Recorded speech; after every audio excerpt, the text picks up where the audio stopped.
ওমরে ফারুক যখন কালিমা শাহাদা পড়ে মুসলমান হয়ে বিশ্বনবীর হাতে হাত রাখলেন, মুসলিম সাহাবীদের মধ্যে খুশি আর আনন্দের বন্যা বয়ে গেল। মুসলিম হাতে গোনা সাহাবারা আল্লাহর প্রশংসা করলেন। বিশ্বনবী সাইয়েদনা ওমরে ফারুককে জড়িয়ে ধরলেন। ওমরে ফারুক আবার বিশ্বনবীরে বললেন, নবী গো, আলাসনা আলাল হক, আমরা কি সত্যের উপরে আছি নাকি আমরা ভুলের উপরে আছি? বিশ্বনবী বললেন, বালা নাহনু আলাল হক, আমরা এই সত্যের উপরে আছি। সুবহানাল্লাহ পড়ে। আলাসনা আলাল হক, নবী আমরা কি সত্যের উপরে নাই? হ্যাঁ অবশ্যই ওমর, তুমি সত্যের উপরে আছো।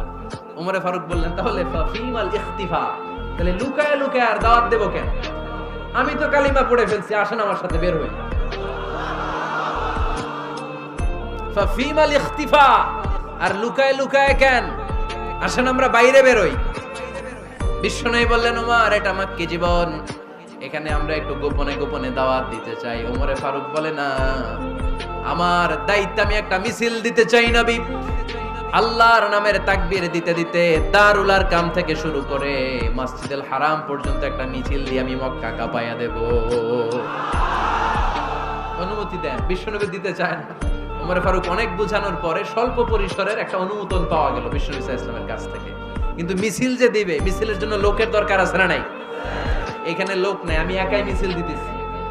এটা জমবে, মিছিল জমবে। খুঁজে উনি 11 জন মুসলিম সাহাবা পেলেন। কয়জন? ওমরে ফারুক বললেন, 11 জনই শহীদ। এই 11 জন নিয়েই আমি আল্লাহর নামের তাকবীর দেব। 2 লাইন করলেন। কয় লাইন? 2 লাইন।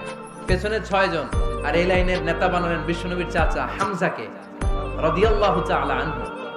আর সামনে 5 জন, তার আগে দাঁড়ালেন উনি নিজেই। তাহলে 6 6 12। বললেন, এই 2 লাইনই আমরা তাকবীর দিতে দিতে, বেশি না, এই দারুল আরকামের ঘর থেকে, আপনারা জানেন যে সাফা মারওয়া এখন যে সাই হয়, এই সাফার পাদদেশে ছিল দারুল আরকামের ঘর। উনি বললেন, এখান থেকে ওই যে কাবার গিলাফ দেখা যায়, কাবার গিলাফ পর্যন্ত আমরা এই তাকবীর নিয়ে ওখানে যাব। সুবহানাল্লাহ পড়বেন না? ওখানে উনি দাঁড়িয়ে ছোট্ট একটা ভাষণ দিয়েছিলেন। উনি বলেছিলেন, মান আরাদা আন তাসকুলা উম্মু ওয়া ইয়াতামা ওয়ালাদু ওয়া তারমিলা যাওজাতুহু ফালিয়াসুদ্দানি। খেয়াল করে শুনেন, কান দুইটা খরগোশের কানের মতো খাড়া করেন। উনি এক বাক্যের একটা ভাষণ দিলেন। ভাষণ দিতে জানলে বড় ভাষণ দেয়া লাগে না। এক বাক্যের ভাষণ দিয়ে গোটা বিশ্বকে ঝাঁকুনি মারা যায়। চিল্লায় বলো ঠিক কিনা?